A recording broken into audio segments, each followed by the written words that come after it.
안녕하세요. 배구도사입니다. 프로배구 FA가 마감한 가운데 두 명의 베테랑인 임명옥과 표승주 선수의 엇갈린 행보가 가장 큰 주목을 받고 있는데요. 먼저 한국 여자배구 최고의 리베로로 꼽히는 임명옥 선수가 도로공사를 떠나 IBK기업은행으로 이적했습니다. 무려 6시즌 연속 베스트 7을 받은 리그 최고의 수비수가 불과 1억 5천만 원이라는 헐값 계약으로 사인한 건데요.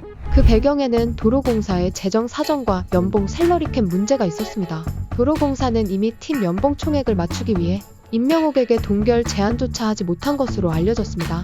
결국 도로공사는 사인 앤 트레이드를 추진했고 IBK기업은행이 현금을 지불하고 임명옥을 영입한 겁니다. 올해로 마흔을 바라보는 노장이지만 임명옥의 실력은 아직 정점에 가깝습니다. 2024-2025 시즌에도 리그 유일 리시브 효율 50%를 돌파했고 디그와 수비 부문 모두 1위를 차지했습니다. 말 그대로 전설이죠.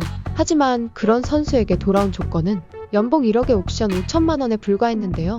명백한 저평가였습니다. 그럼에도 임명옥은 은퇴보다는 도전을 택했습니다. IBK기업은행에서 다시 뛰기로 결심한 겁니다. 팀 입장에서는 대형 전력 보강입니다. 리시브가 약점이던 IBK는 임명옥 영입으로 단숨에 수비 조직력을 끌어올릴 수 있게 됐습니다. 특히 이소영과의 리시브 라인 조합은 다음 시즌 화성의 봄을 기대하게 만들 만하죠.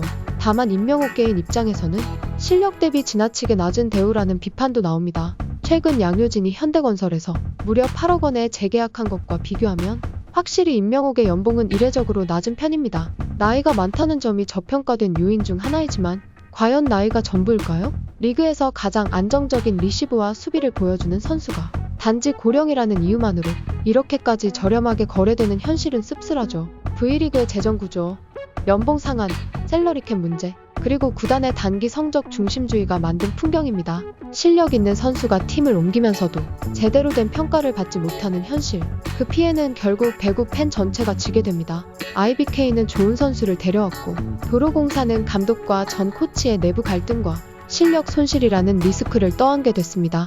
리그를 대표하는 수비수가 떠나고 빈자리를 메울 뚜렷한 대안도 없는 상황에서 과연 도로공사는 내년에도 팀 정체성을 지켜낼 수 있을까요? 임명옥의 새로운 도전은 성공할 수 있을지 다음 시즌이 더욱 기대되는 이유입니다. 한편 정관장 레드스파크스의 유니폼을 입고 마지막 불꽃을 태웠던 표승주 선수가 결국 자유계약 선수 시장에서 소속팀을 찾지 못하고 은퇴를 선언했습니다. 그 누구보다 뜨거운 투혼을 보여준 선수가 이렇게 허무하게 코트를 떠나게 된 현실에 많은 배구 팬들의 가슴을 아프게 하고 있습니다.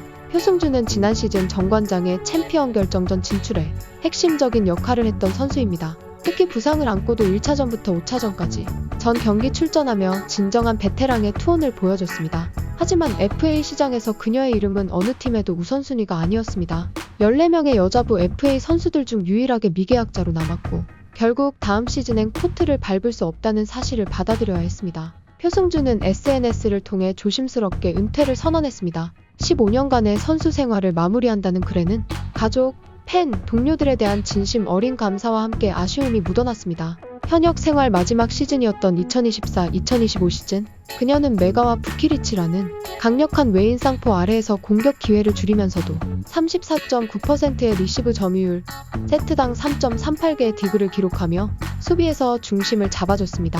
공격력이 아닌 헌신과 밸런스를 위한 플레이로 팀에 기여했던 선수였죠. 하지만 이런 희생이 FA 시장에서 좋은 평가로 이어지진 않았습니다. 사인 앤 트레이드 협상 과정도 꼬였습니다. 정관장과 흥국생명 사이의 미묘한 갈등, 그리고 협상 조건으로 제시된 흥국생명 핵심 선수에 대한 과한 요구로 협상 테이블은 제대로 열리지 못했고 결국 표승주는 어디에서도 뛸 수 없는 상황에 처하게 됐습니다. 사실상 정관장 구단의 운영 미스와 프런트 간 신뢰 부족이 만든 결과라는 지적이 나옵니다.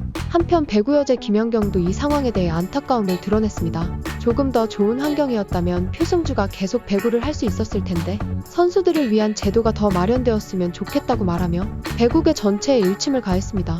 팬들 역시 SNS와 커뮤니티를 통해 분노와 슬픔을 표현하고 있습니다. 실력도 있고 헌신적인 자세까지 갖춘 베테랑 선수가 시장의 구조적 문제 때문에 코트를 떠나야 한다는 현실이 받아들이기 어렵다는 반응입니다. 특히 표승주는 그간의 FA 시장에서도 유독 저평가됐던 선수였습니다. 2010년 전체 1순위로 데뷔한 이후 부상 선수, 트레이드, 이적 등 여러 팀을 전전하면서도 어느 팀에서든 자신의 역할을 묵묵히 해냈습니다. 그러나 결과는 매번 기대 이하의 대우였습니다.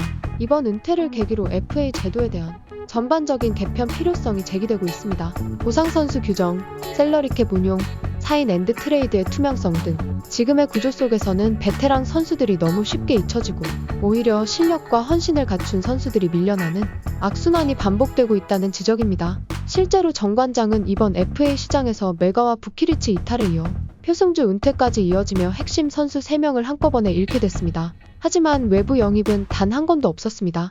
결국 구단의 프런트 운영과 체계적인 선수 관리 부재가 만든 총체적 난국이라는 평가입니다. 표승주는 마지막 인사에서 팬들에게 자신이 잘하든 못하든 응원해준 모든 이들의 마음이 과분했다며 앞으로도 그 기억을 떠올리며 살아가겠다고 했습니다. 그녀의 마지막 모습은 화려하진 않았지만 진심과 노력으로 코트를 지켰던 한 선수의 아름다운 퇴장이었습니다. 하지만 우리는 기억해야 합니다. 이렇게 은퇴할 선수가 아니었다는 거요. 그리고 이 현실을 만든 배구계의 구조 역시 바뀌어야 한다는 걸요. 다음 시즌에도 많은 선수가 코트를 떠나지 않도록 지금이라도 제도와 관행을 바꿔야 할 때입니다. 지금까지 배구도사였습니다. 감사합니다.